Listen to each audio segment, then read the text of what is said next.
Evaluasi. Evaluasi adalah proses yang dirancang untuk merencanakan, mengumpulkan, dan menyediakan informasi yang dibutuhkan dalam membuat keputusan alternatif. Dengan kata lain, evaluasi adalah kegiatan yang sengaja dipersiapkan guna memperoleh data yang nantinya digunakan dalam pengambilan keputusan. Ralph Tyler merupakan tokoh pertama yang mendefinisikan evaluasi dalam konteks pendidikan dan prestasi belajar siswa, yaitu sebagai proses pengumpulan data untuk menilai sejauh mana, dalam aspek apa, dan bagaimana tujuan pendidikan telah tercapai. Jika belum tercapai, evaluasi mencari bagian yang belum berhasil dan alasan dibaliknya. Demikian pula, Cronbach dan Staffelbeam mendefinisikan evaluasi sebagai proses yang tidak hanya mengukur pencapaian tujuan, tetapi juga membantu dalam pengambilan keputusan. Nah, berdasarkan definisi-definisi tersebut, terdapat 3 aspek penting dalam evaluasi pengajaran. Yang pertama, evaluasi sebagai proses sistematis. Artinya, evaluasi dilakukan secara terencana dan berkesinambungan baik pada awal, tengah, maupun akhir program. Yang kedua, pengumpulan informasi atau data. Data yang dikumpulkan berkaitan dengan perilaku atau hasil belajar siswa, seperti hasil ujian, tugas, dan nilai akhir. Yang ketiga, keterkaitan dengan tujuan pengajaran. Evaluasi diselaraskan dengan kriteria tujuan pengajaran untuk menentukan pencapaian yang diharapkan. Secara umum, evaluasi berarti kegiatan untuk melihat sejauh mana tujuan telah dicapai dan untuk menarik kesimpulan serta tindak lanjut. Sementara itu, evaluasi pendidikan bertujuan menilai keberhasilan pendidikan atau pembelajaran dan menentukan keputusan berikutnya melalui pengukuran dan penilaian. Bahan atau materi apa yang akan diajarkan dan metode apa yang akan digunakan bergantung pada tujuan pengajaran yang ingin dicapai. Demikian juga bagaimana prosedur evaluasi harus dilakukan serta bentuk-bentuk tes atau alat evaluasi mana yang akan dipakai untuk menilai hasil pengajaran tersebut harus dikaitkan dengan mengacu pada bahan dan metode mengajar yang digunakan dan tujuan pengajaran yang telah dirumuskan. Yang selanjutnya adalah tujuan evaluasi. Tujuan evaluasi adalah untuk mendapatkan informasi yang objektif dan akurat mengenai suatu program yang digunakan sebagai tolok ukur untuk mengetahui efektivitas dan efisiensi program tersebut.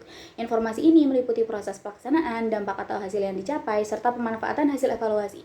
Data tersebut kemudian dijadikan dasar untuk pengambilan keputusan, penyusunan kebijakan, atau pengembangan program selanjutnya. Untuk memastikan fungsionalitasnya, informasi harus lengkap, akurat, valid, reliable, serta disampaikan tepat waktu. Dalam bukunya, Sudiojono menjelaskan tujuan evaluasi pendidikan terbagi menjadi 2, yaitu tujuan umum dan tujuan khusus. Tujuan umum memiliki 2 tujuan. Yang pertama, mengumpulkan data untuk melihat perkembangan siswa setelah mengikuti pembelajaran dengan mengevaluasi pencapaian kurikulum. Yang selanjutnya, menilai efektivitas pengajaran dan metode yang digunakan oleh pengajar serta aktivitas belajar siswa. Yang kedua adalah tujuan khusus. Yang pertama, meningkatkan motivasi belajar siswa, dan yang selanjutnya menemukan faktor keberhasilan atau kegagalan siswa dalam mengikuti program pendidikan sehingga bisa ditemukan solusinya. Adapun yang selanjutnya adalah fungsi dari evaluasi. Secara umum, menurut Daryanto dalam bukunya berjudul Evaluasi Pendidikan, ada beberapa fungsi evaluasi. Yang pertama, fungsi selektif. Digunakan oleh guru untuk menyeleksi siswa, misalnya dalam kenaikan kelas, penerimaan beasiswa, atau kelulusan. Yang kedua, fungsi diagnostik. Dengan evaluasi, guru dapat mengidentifikasi kelemahan siswa dan faktor penyebabnya sehingga dapat mencari solusi. Yang ketiga, fungsi penempatan. Evaluasi membantu dalam menempatkan siswa sesuai dengan tingkat kemampuannya untuk mengoptimalkan proses pembelajaran. Yang keempat, fungsi pengukuran keberhasilan. Evaluasi ini berguna untuk mengetahui seberapa efektif suatu program diterapkan, termasuk faktor-faktor seperti guru, metode pengajaran kurikulum, dan sarana pendidikan. Untuk selanjutnya saya akan menjelaskan mengenai prinsip-prinsip evaluasi dan jenis-jenis evaluasi dalam pengajaran bahasa Arab.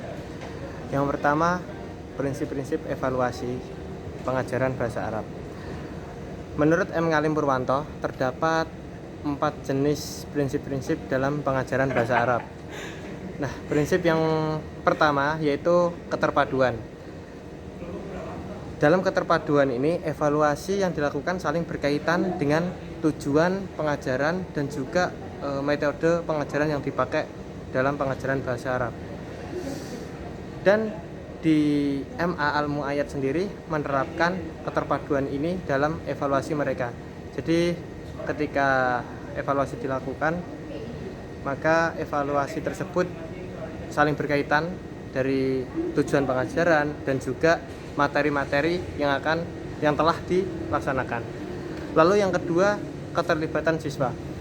Evaluasi yang dilakukan oleh seorang guru harus melibatkan siswanya sebagai upaya untuk memenuhi kebutuhan dan informasi mengenai kemajuan siswa dan proses belajar mengajar.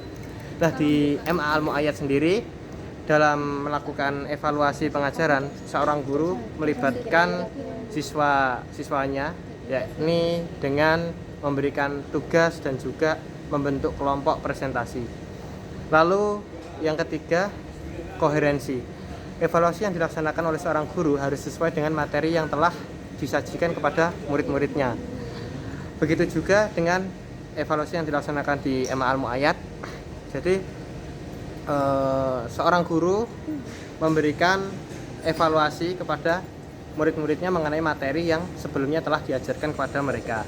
Lalu untuk yang keempat, ada pedagogis.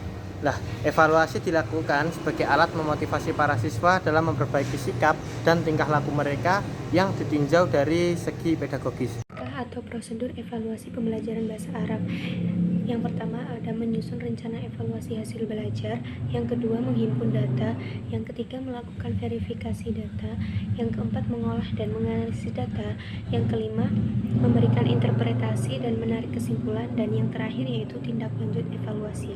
Berdasarkan studi kasus di kelas 10 MA Al-Mu'ayyad, dari keenam tersebut sudah sesuai dengan apa yang guru lakukan, mulai dari menyusun rencana evaluasi sampai menindaklanjuti hasil evaluasi. Nah, untuk teknik evaluasi sendiri terbagi menjadi dua, yaitu teknik tes dan teknik non-tes. Tes sendiri merupakan pemberian tugas dalam bentuk soal maupun perintah yang harus dikerjakan peserta didik dan hasilnya untuk menarik kesimpulan. Nah, teknik tes sendiri terbagi menjadi beberapa bagian. Yang pertama yaitu tes subjektif dan yang kedua tes objektif. Untuk tes subjektif sendiri biasanya soalnya berupa isai atau uraian. Untuk tes objektif, tes ini menuntut peserta didik agar memilih jawaban yang benar dalam beberapa jawaban yang telah disediakan. Bentuk-bentuk tes objektif sendiri terbagi menjadi 4. Yang pertama tes pilihan ganda, tes benar salah, tes menjodohkan, dan tes isian.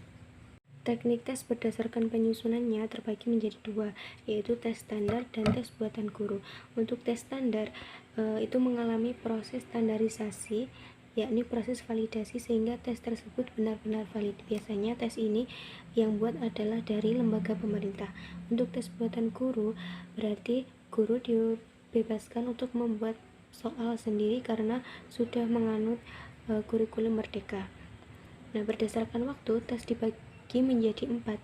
Yang pertama tes kemampuan awal. Tes kemampuan awal itu terjadi di permulaan kegiatan belajar mengajar atau sebelum proses KPM berlangsung. Untuk tes diagnostik biasanya dilakukan dengan tanya jawab mufrodat atau review materi dalam pembelajaran sebelumnya di MA Al-Mu'ayyad. Nah, untuk tes sumatif sendiri berdasarkan studi kasus di MA Al-Mu'ayyad berupa soal UTS, UAS atau ulangan harian. Untuk tes formatif berdasarkan studi kasus di MA Al-Mu'ayyad, tes ini berupa kuis mingguan atau tugas harian atau bisa latihan soal atau latihan menerjemahkan oleh peserta didik. Nah, berdasarkan cara menguji, teknik tes dibagi menjadi 3, yaitu teknik tes tulis, lisan, dan wajibi atau praktek. Nah, untuk tes tulis sendiri berupa menjawabnya secara tertulis, biasanya berupa soal UTS, UAS, atau ulangan harian. Untuk tes lisan, berdasarkan studi kasus kami di MA Al-Mu'ayyad, tes lisan menggunakan metode presentasi di depan kelas. Untuk tes wajibi atau tes praktik berdasarkan studi kasus kami, MA Al-Mu'ayyad biasanya menggunakan metode membuat hiwar atau membuat percakapan yang harus dilaksanakan oleh siswa di sekitar sekolah. Adapun teknik yang kedua yaitu non-tes, yang mana non-tes ini evaluasi yang dilakukan tanpa menggunakan alat tes yang bertujuan untuk mengetahui tingkah laku kognitif para siswa. Biasanya melalui kuesioner, kalau enggak wawancara. Adapun di MA Al-Mu'ayyad sendiri, dalam pelaksanaannya seorang guru melakukan evaluasi secara non-tes berupa observasi terhadap akhlak dan tingkah laku murid sehari-hari.